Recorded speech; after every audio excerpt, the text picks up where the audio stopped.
ज्यावेळेला ध्यान संपन्न झालं त्यावेळेला सिद्धोपंत विठ्ठलपंतांजवळ येऊन पोहोचले. विठ्ठलपंतांना विचारलं, म्हटली आपण कोण आहात, आपलं नाव काय आहे, आपण कुठून आलेले आहात, आपलं कुळ कोणतं, आपलं गोत्र कोणतं, या साऱ्या गोष्टींची विचारपूस केली. त्यावेळेला विठ्ठलपंतांनी सारा वृत्तांत सांगितला. म्हटले माझं नाव विठ्ठलपंत असं आहे, मी आपेगावमध्ये राहतो. आपेगावमध्ये राहणाऱ्या गोविंदपंत आणि नीराबाई यांचा मी सुपुत्र आहे. आमच्याकडे गावाचं कुलकर्णी व्रत आहे. गेल्या अनेक पिढ्यांपासून आम्ही हेच व्रत धारण केलेलं आहे.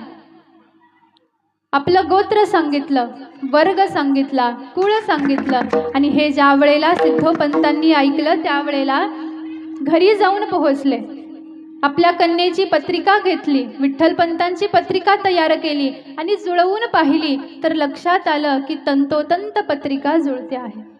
आणि मनामध्ये आता इच्छा उत्पन्न झाली की हाच माझ्या मीनाक्षीसाठी योग्य वर आहे.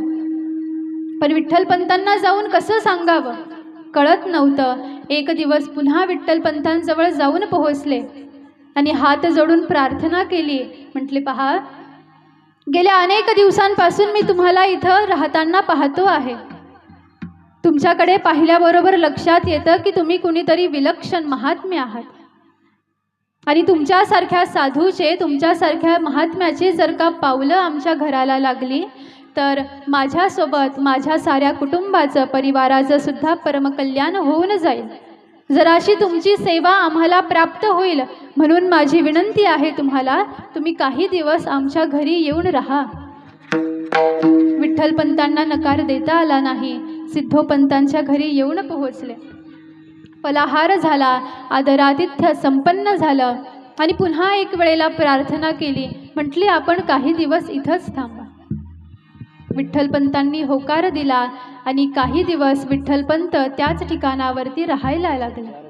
मीनाक्षी सुद्धा ज्या ज्या पद्धतीनं विठ्ठलपंतांची सेवा करता येईल तशा पद्धतीनं विठ्ठलपंतांची सेवा करण्यामध्ये रत होऊन गेली. उमाबाई सुद्धा यथायोग्य रीतीनं आदरातिथ्य करत होते. सिद्धोपंत सुद्धा आदरातिथ्य करण्यामध्ये अग्रेसर झालेले होते. आणि सिद्धोपंत विचार करायचे की आता कशा पद्धतीनं मी हा विषय विठ्ठलपंतांकडे काढू, पण हिम्मत होत नव्हतं, धाडस होत नव्हतं.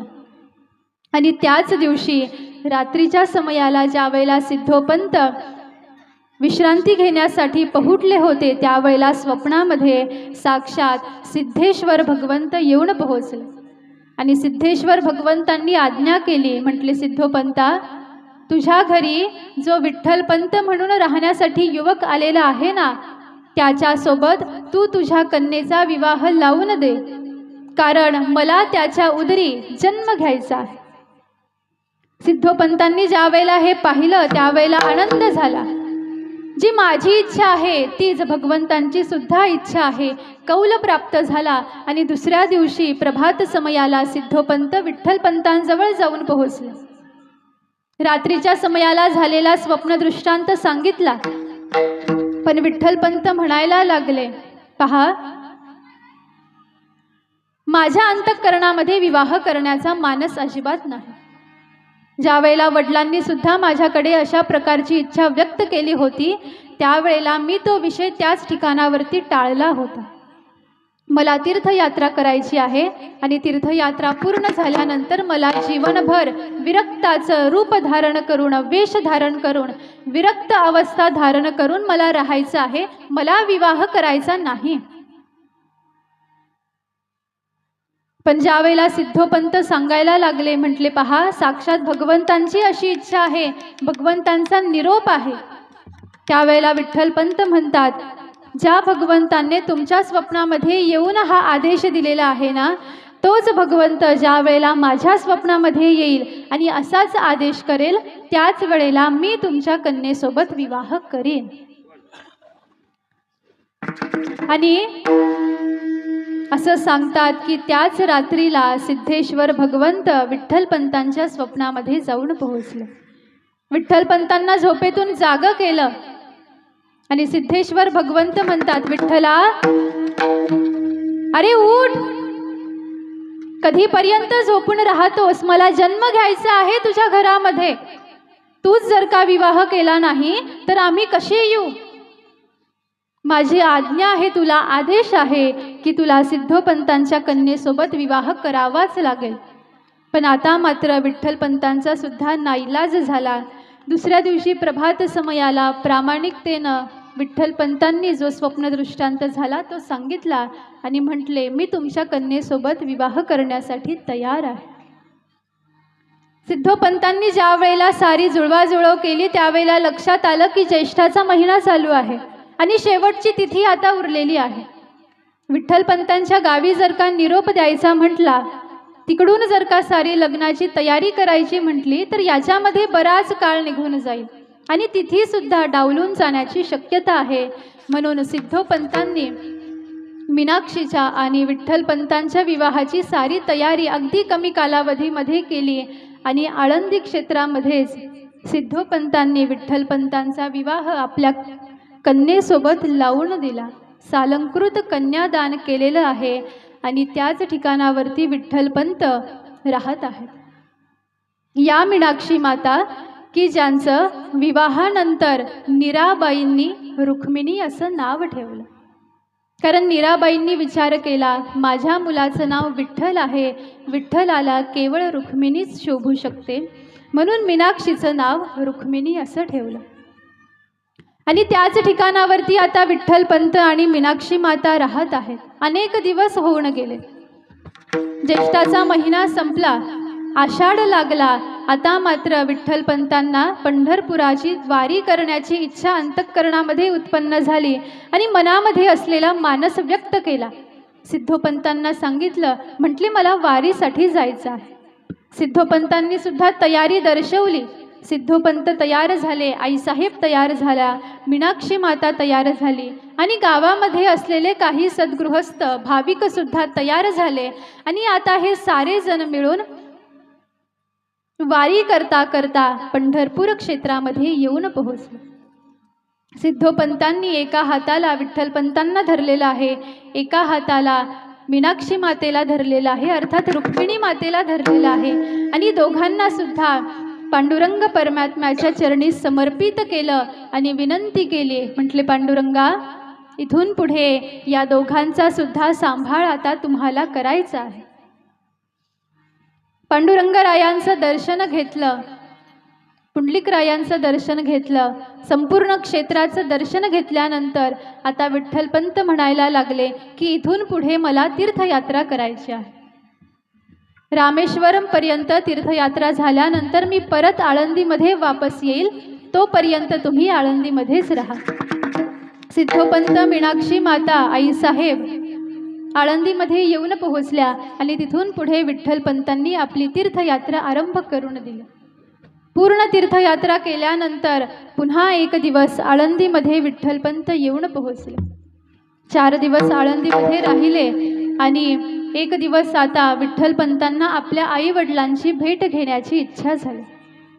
सिद्धोपंतांना सांगितलं की आता आम्हाला आपेगावमध्ये जाऊन राहावं लागेल, त्या ठिकाणावरती आईवडील राहतात. सिद्धोपंतांना सुद्धा आनंद झाला. सारी तयारी, यात्रेची तयारी केलेली आहे. अनेक उपहार, भेटवस्तू सिद्धोपंतांनी आपल्या सोबत घेतल्या आणि पाहता पाहता सारा परिवार आपेगाव क्षेत्रामध्ये येऊन पोहोचला. गोविंदपंतांनी पाहिलं, अनेक वर्षानंतर विठ्ठलपंत आलेला आहे.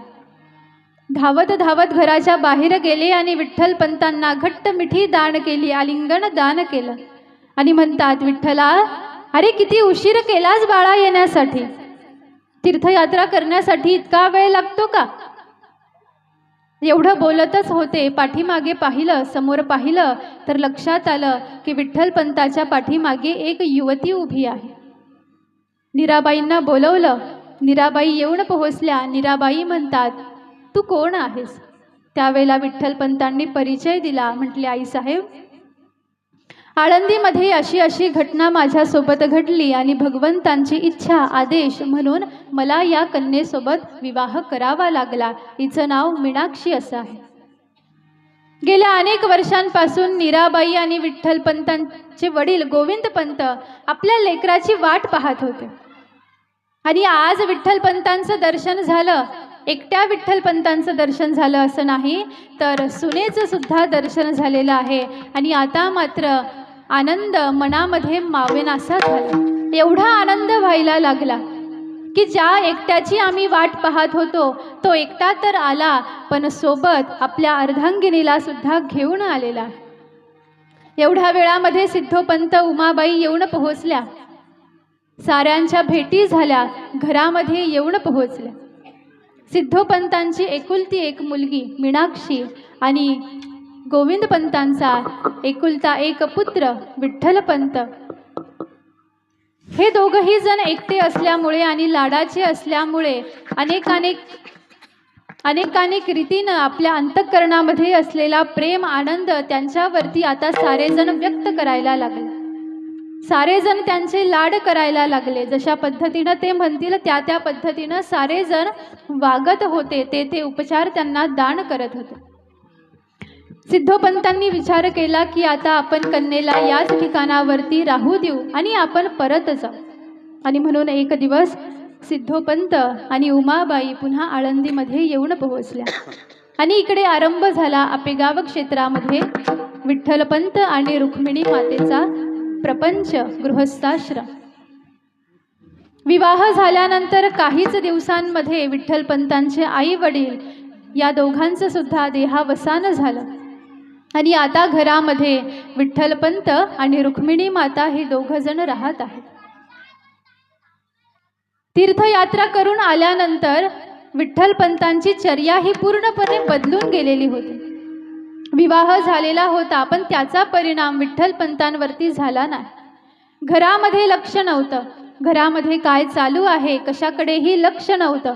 मंदिरामध्ये जाऊन बसायचे, त्याच ठिकाणावरती ध्यान धारणा करायचे, स्वाध्याय करायचे आणि आपला संपूर्ण दिवस मंदिरामध्येच व्यतीत करून द्यायचे. इथून मागे आई वडील होते तोपर्यंत सारं काही ते पाहत होते, पण आता आई वडील सुद्धा निघून गेलेले आहेत. धर्मपत्नी घरामध्ये आहे, पण याची सुद्धा चिंता विठ्ठलपंतांना नाही. रुक्मिणी मातेला या गोष्टीचा आता हळूहळू त्रास व्हायला लागला. विचार करायला लागल्या की घरामध्ये उपजीविकेचं साधन म्हणून आता काहीच शिल्लक राहिलेलं नाही. पाहता पाहता अन्न सुद्धा संपून जाईल. हालाकीचे दिवस येतील.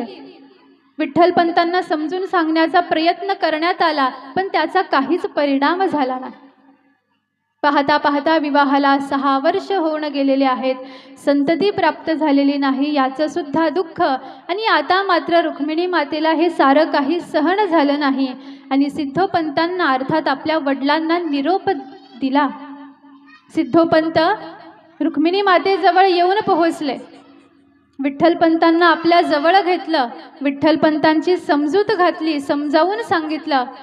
पण लक्षात आलं की विठ्ठलपंत कुणाच्याही ऐकण्याच्या मनस्थितीमध्ये नाही. मग काय करावं? आपल्या कन्येला आणि जावयाला सोबत घेतलं आणि सिद्धोपंत आळंदीमध्ये येऊन पोहोचले. आणि आपल्याच घरामध्ये आपली कन्या आणि जावई आता दोघंही जण राहत आहेत. विठ्ठलपंत आळंदीमध्ये येऊन पोहोचले. चर्येमध्ये काहीच बदल नाही. जणू काही झालेलंच नाही. रुक्मिणी मातेची चिंता जराशी कमी झाली, पण विठ्ठलपंतांचा जो दिनक्रम होता तो दिनक्रम तसाच पुढे चालू राहिला. काय दिनक्रम होता विठ्ठलपंतांचा? तर आळंदी क्षेत्रामध्ये ज्या वेळेला येऊन पोहोचले सिद्धेश्वराचं दर्शन घ्यायचे. काही काळ समाधी अवस्थेमध्ये मग्न होऊन जायचे. तदनंतर जो स्वाध्याय गुरूंनी दान केलेला होता तो स्वाध्याय करायचे आणि अखंड मुखामधून भगवंतांचं नाम गायन व्हायचं. नित्य भगवंतांची कथा श्रवण करायचे, गायन करायचे, अखंड नामाचं संकीर्तन व्हायचं.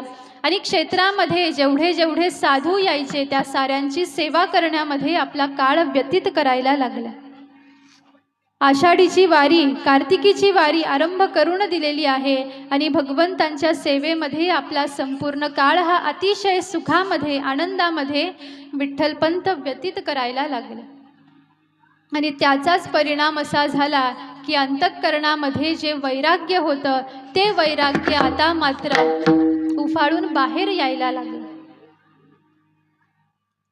आणि आता मनामध्ये विरक्तता प्राप्त झाली आणि निश्चय केला की मला आता संसारामध्ये राहायचं नाही, मला संन्यास घ्यायचा. धर्मपत्नीजवळ जाऊन पोहोचले. धर्मपत्नीला सांगितलं मला संन्यास घेण्याची इच्छा आहे. आईसाहेबांनी नकार दिला. सिद्धोपंतांजवळ जाऊन पोहोचले. संन्यास घेण्याची इच्छा आहे मानस सांगितला. सिद्धोपंत म्हणतात धर्मपत्नीची आज्ञा घ्या आणि तदनंतर जे करायचं ते करा. अनेक वेळेला रुक्मिणी मातेला विचारलं पण रुक्मिणी माता मात्र काही होकार देण्यासाठी तयार नाहीत. एका बाजूला रुक्मिणी मातेच्या अंतःकरणामध्ये ही चिंता, विठ्ठलपंतांना ही चिंता की जोपर्यंत ती परवानगी देणार नाही तोपर्यंत मी संन्यास कसा घेऊ आणि मी संन्यास जर घेतला नाही तर या ठिकाणावरती राहून सुद्धा काहीच उपयोग नाही, कारण माझं मन या गृहस्थाश्रमामध्ये रमूच शकत नाही. मग काय करावं? एक दिवस रुक्मिणी माता काही कामामध्ये व्यग्र होत्या. एवढ्या वेळामध्ये विठ्ठलपंत येऊन पोहोचले आणि परवानगी मागितली. रुक्मिणी माता रोज रोज त्याच विचारण्याला त्याच बोलण्याला कंटाळून गेलेल्या होत्या आणि त्रागा उत्पन्न झाला आणि होकार दिला. विठ्ठलपंतांनी विचार केला, पडत्या फळाची आज्ञा, आणि विठ्ठलपंतांनी तत्क्षणाला घर सोडलं आणि विठ्ठलपंत येऊन पोहोचले काशी क्षेत्रामध्ये. काशी क्षेत्रामध्ये श्रीपाद शास्त्री अर्थात रामानंद स्वामी नावाचे एक संन्यासी होते. त्यांच्याजवळ जाऊन पोहोचले. सांगितलं मला तुमचा शिष्य करून घ्या, मला संन्यासाची दीक्षा द्या, मला जीवनभर संन्यासी म्हणून माझं काळ व्यतीत करायचं आहे, जीवन व्यतीत करायचं आहे. रामानंद स्वामींनी पहिला प्रश्न विचारला, तुझ्या परिवारामध्ये कोण कोण आहेत? विठ्ठलपंतांनी उत्तर दिलं, मला परिवार नाही, मी एकटाच आहे. रामानंद स्वामींचा सुद्धा विश्वास बसला आणि रामानंद स्वामींनी विठ्ठलपंतांना संन्यासाची दीक्षा दिली आणि संन्यास उपरांत विठ्ठलपंतांचं नाव ठेवण्यात आलं चैतन्य. आणि अशा पद्धतीनं इकडं विठ्ठलपंतांनी चैतन्य हे नाव धारण केलेलं आहे, संन्यास दीक्षा धारण केलेली आहे आणि सद्गुरूंची सेवा करण्यामध्ये, भगवंतांची सेवा करण्यामध्ये सारा काळ व्यतीत करत आहे. इकडे रुक्मिणी माता वाट पाहतात. सायंकाळचा समय होऊन गेलेला होता. विठ्ठलपंत अजून घरी आले नाही. रात्रीचा समय निघून गेला, प्रभात समय झाला, विठ्ठलपंत घरी आलेले नाही. मनामध्ये शंका उत्पन्न झाली की यांनी संन्यास तर घेतला नसेल. वडिलांपर्यंत ही वार्ता पोहोचली. साऱ्या गावामध्ये शोध सुरू झाला पण कुठेच विठ्ठलपंत सापडले नाही.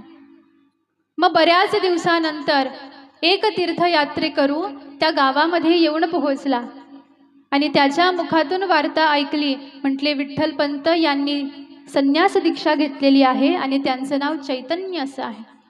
आणि ज्या वेळेला हे रुक्मिणी मातेनं ऐकलं त्यावेळेला लक्षात आलं की आता इथून पुढे मला माझ्या पतिराजांची कधीच भेट होऊ शकणार नाही. पण विवेकी होत्या,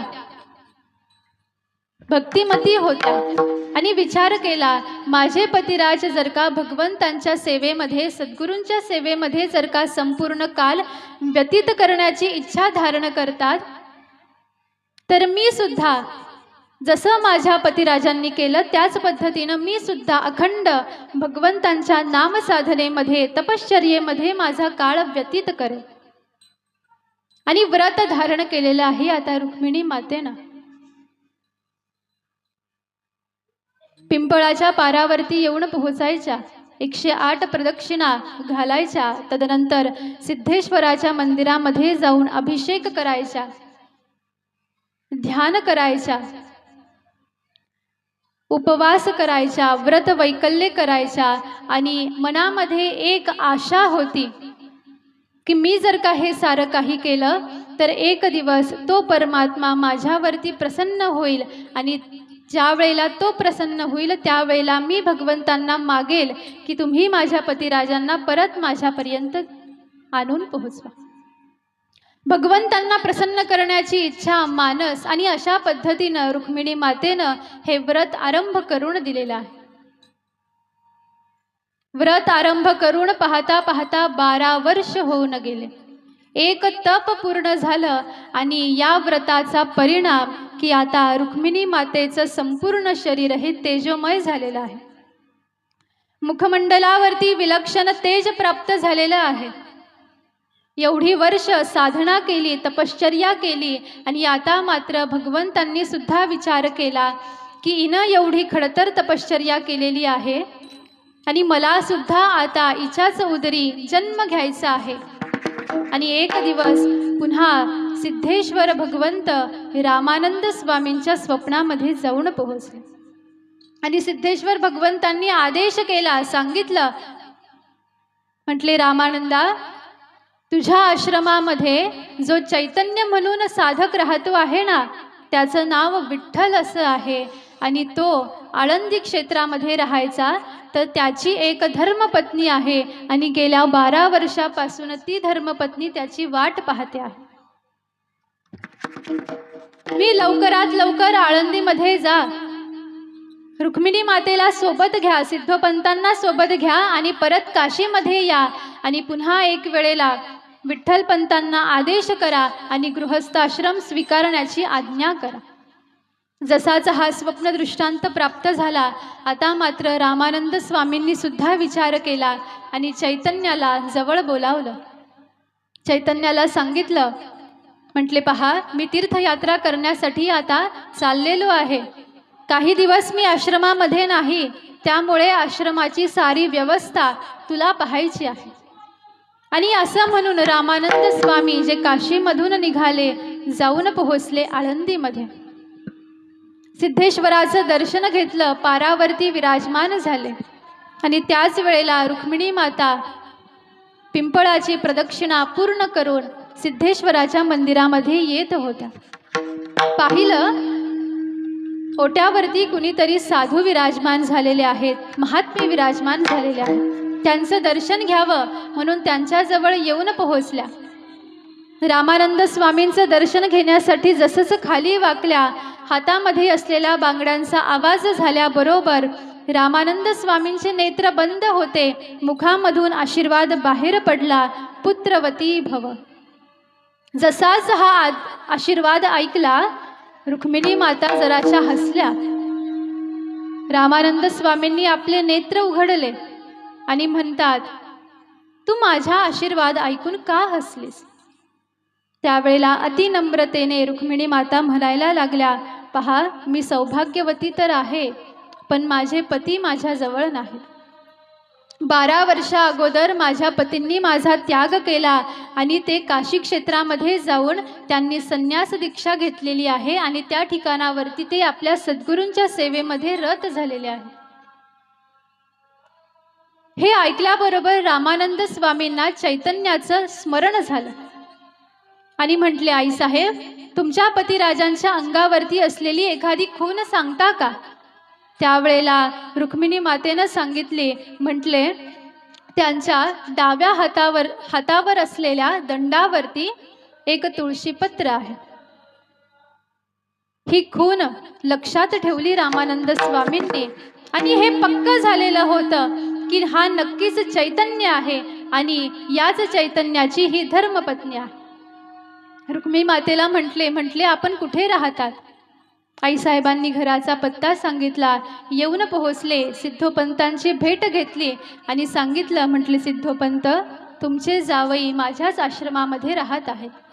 आपण उद्याच दोघंही जण काशीकडे रवाना हो आणि मी तुम्हाला तुमच्या जावयाला परत तुमच्या स्वाधीन करतो. रुक्मिणी मातेनं हे ऐकलं, आनंद झाला. दुसऱ्या दिवशी प्रभात समयाला रुक्मिणी माता, सिद्धोपंत आणि रामानंद स्वामी काशीच्या दिशेनं निघाले. वाटचाल करता करता काशी क्षेत्रामध्ये येऊन पोहोचले, आश्रमामध्ये येऊन पोहोचले. विठ्ठलपंत वाट पाहत होते. लक्षात आलं, आपले गुरु महाराज आलेले आहेत. गुरु महाराज आले, आसनावरती विराजमान झाले. चैतन्याला बोलावून घेतलं. विठ्ठलपंत येऊन पोहोचले, दर्शन घेतलं, पाद्यपूजा संपन्न केली आणि काय उपचार करावे अशी प्रार्थना केली.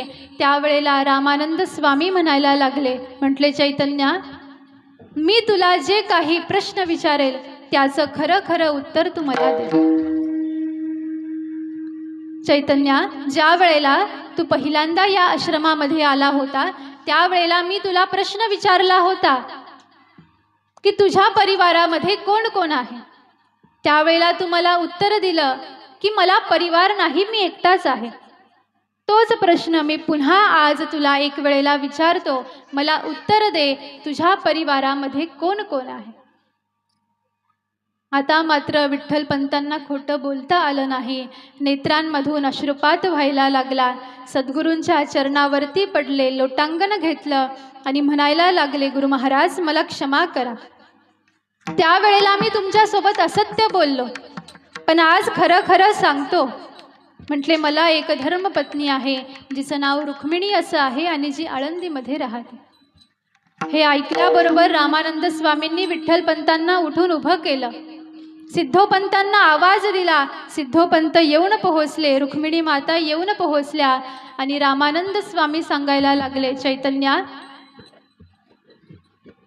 जसं माझ्या आज्ञेनं तू संन्यास दीक्षा घेऊन ही साधना करत होता, आता पुन्हा एक वेळेला माझी अशी आज्ञा आहे की तू संन्यास दीक्षेचा त्याग कर आणि पुन्हा एक वेळेला गृहस्थाश्रमाचा स्वीकार कर आणि जीवनभर तुझ्या धर्मपत्नीसोबत तू राहा. पुन्हा एक वेळेला विठ्ठलपंतांना नकार देता आला नाही, कारण सद्गुरूंची आज्ञा आहे. सद्गुरूंनी सांगितलं आणि त्याच वेळेला सद्गुरूंनी विठ्ठलपंतांकडून संन्यासाची दीक्षा काढून घेतली, दंड कमंडलू काढून घेतले. घृतकुंभ संभव नावाचा एक विधी होता, तो विधी केला आणि तदनंतर पुन्हा विठ्ठलपंतांना गृहस्थाश्रमामध्ये जाण्याची आज्ञा केली. आणि आता सद्गुरूंच्या आज्ञेनं विठ्ठलपंत आणि रुक्मिणी माता पुन्हा एक वेळेला आळंदीमध्ये येऊन पोहोचले. प्रश्न असा उपस्थित होतो की विठ्ठलपंतांना संन्यास घेण्याची इच्छा का उत्पन्न झाली. तर याला एक उत्तर असं दान करतात की अंतःकरणामध्ये असलेलं वैराग्य, गृहदारा प्रपंचामध्ये मन रमलं नाही हे एक कारण. आणि दुसरं कारण असं वर्णन करतात की विठ्ठलपंतांच्या जीवनामध्ये भावी प्रतिबंध होता. अर्थात विठ्ठलपंतांना या जन्मामध्ये संतती प्राप्त होऊ शकत नव्हते. पण भगवंतांनी निश्चय केलेला होता की मला विठ्ठलपंतांच्या उदरी जन्म घ्यायचा आहे. आणि शास्त्र असं सांगतं की ज्या वेळेला मनुष्य संन्यास घेतो त्यावेळेला त्याचा दुसरा जन्म होत असतो. आणि या जन्मामध्ये विठ्ठलपंतांच्या प्रारब्धामध्ये संततीचा योग नाही, मग काय करावं. मग अशा वेळेला विठ्ठलपंतांना उपरती प्राप्त झाली, मानस अंतःकरणामध्ये उदित झाला संन्यास घेण्याचा. आणि ज्या वेळेला संन्यास घेतला त्यावेळेला विठ्ठलपंतांचा हा दुसरा जन्म झाला. आणि या दुसऱ्या जन्मामध्ये आता भगवंतांना अवतार घेण्याची इच्छा मानस भगवंतांनी धारण केला आणि आता भगवंत अवतार घेण्यासाठी सज्ज झालेले आहेत. म्हणून विठ्ठलपंतांना संन्यास घेण्याची इच्छा उत्पन्न झाली, प्राप्त झाली असं चरित्रकार सांगतात. सद्गुरूंची आज्ञा होती, संन्यासाचा त्याग कर, दीक्षेचा त्याग कर आणि गृहस्थाश्रमी हो. पहा, लक्षात घ्या, विठ्ठलपंतांचं जीवन हे असं जीवन आहे की जे जीवन आज्ञेवरती चालू आहे. तुमच्या माझ्या जीवनाचा जर का विचार केला तर आपण जीवन जगतो कशाच्या बळावरती? निर्णयाच्या बळावरती, स्वतःच्या निर्णयाच्या बळावरती. मनाला जसं वाटेल तसं जीवन जगतो, मनाला जसं वाटेल तसं करतो, मनाला जसं वाटेल तसं राहतो. पण ज्या वेळेला विठ्ठलपंतांच्या जीवनाची तुलना आणि तुमच्या माझ्या जीवनाची तुलना जर का आपण केली तर लक्षात येईल की भगवंत विठ्ठलपंतांच्याच उदरी का जन्माला आले, का जन्माला येतात? विठ्ठलपंतांसारख्या विरक्तांच्याच उदरी ते का जन्माला येतात? तुमच्या माझ्यासारख्या जीवांच्या उदरी का जन्माला येत नाही? तर त्यावेळेला उत्तर हे प्राप्त होतं की विठ्ठलपंतांच्या जीवनाचा जर का विचार केला तर विठ्ठलपंतांचं जीवन हे आज्ञेवरती चालू आहे. पहिली आज्ञा होती, मनामध्ये इच्छा होती आपण विवाह करायचा नाही. हा विठ्ठलपंतांनी प्रथमतः मानस धारण केलेला होता, निश्चय केलेला होता आणि त्यामुळे ते टाळाटाळ करत होते. हा निश्चय होता की विवाह करायचाच नाही. पण सिद्धेश्वर भगवंतांची आज्ञा प्राप्त झाली की तुला विवाह करावा लागेल. मला काय हवं आहे, माझं सुख कोणत्या गोष्टीमध्ये आहे, हा विचार विठ्ठलपंतांनी केला नाही. विठ्ठलपंतांनी विचार केला की मला आदेश काय प्राप्त झालेला आहे. पहिला आदेश प्राप्त झाला, विवाह कर, म्हणून विवाह केला.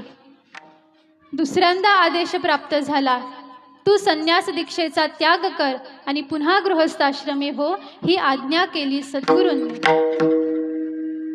रुक्मिणी मातेसोबत राहण्याची इच्छा नव्हती, विवाह करण्याची इच्छा नव्हती, तरी सुद्धा विवाह केला, गृहस्थाश्रमाचा स्वीकार केला. 6 वर्ष गृहस्थाश्रमी म्हणून राहिले, पण रस उत्पन्न झाला नाही आणि संन्यास घेतला. आणि अंतःकरणामध्ये पुन्हा एक वेळेला हे दृढ निश्चित झालेलं होतं की पुन्हा आपल्याला गृहस्थाश्रमी व्हायचं नाही. पण पुन्हा एक वेळेला सद्गुरूंचा आदेश प्राप्त झाला की गृहस्थाश्रमी हो. म्हणून पहा, लक्षात घ्या, विठ्ठलपंतांच्या जीवनाचा जर का विचार केला तर भगवंतांच्या आज्ञेवरती आणि सद्गुरूंच्या आज्ञेवरती विठ्ठलपंतांचं जीवन चालू आहे. आणि म्हणून विठ्ठलपंतांसारख्या महात्म्याच्याच उदरी भगवंत साधू जन्माला येत असतात. तुमच्या माझ्यासारख्या जीवांच्या उदरी ते जन्माला येऊच शकत नाही. का? कारण आपण आपल्याला जशा पद्धतीनं जीवन जगायचं आहे तशा पद्धतीनं आपण जीवन जगतो. अर्थात स्वैराचाराचं जीवन तुमचं माझं आहे. धर्म काय सांगतो, शास्त्र काय सांगतं, साधू काय सांगतात, संत काय सांगतात, याच्याकडे तुमचं माझं लक्ष नाही. पण मनामध्ये जी इच्छा आहे, जी वासना आहे, जी कामना आहे, जी आकांक्षा आहे, केवळ तिचाच विचार करून तुमचं माझं जीवन जगणं चालू आहे. म्हणून विठ्ठलपंत हे ज्ञानोबारायांचे वडील होतात आणि तुम्ही मी सामान्य लेकराचे आई वडील होत असतो. इथं अंतर पडतं. आणि असे हे विठ्ठलपंत आहेत की जे पुन्हा एक वेळेला आळंदी क्षेत्रामध्ये येऊन पोहोचले. सद्गुरूंची आज्ञा होती, पण हे सहन झालं नाही. पंडितांना, ब्राह्मणांना हे सहन झालं नाही. आणि आता नाना पद्धतीनं विठ्ठलपंतांचा छळ करण्यासाठी आरंभ करून दिलेला आहे. आता कशा पद्धतीनं विठ्ठलपंतांचा हा पुढील जीवनक्रम व्यतीत होतो, कशा पद्धतीनं निवृत्तीनाथ, ज्ञानोबाराय, सोपान काका आणि मुक्ताबाई या मृत्यूलोकामध्ये अवताराला येतात आणि कशा पद्धतीनं ज्ञानोबारायांचं कार्य आरंभ होऊन जातं, हा सारा कथाभाग तुम्ही मी सुद्धा श्रवण करू उद्याच्या सत्रामध्ये. झालेली सेवा गुरु महाराजांच्या चरणी समर्पित करू आणि देऊ या ठिकाणावरती आजच्या सेवेला पूर्णविराम. माऊली ज्ञानेश्वर महाराज की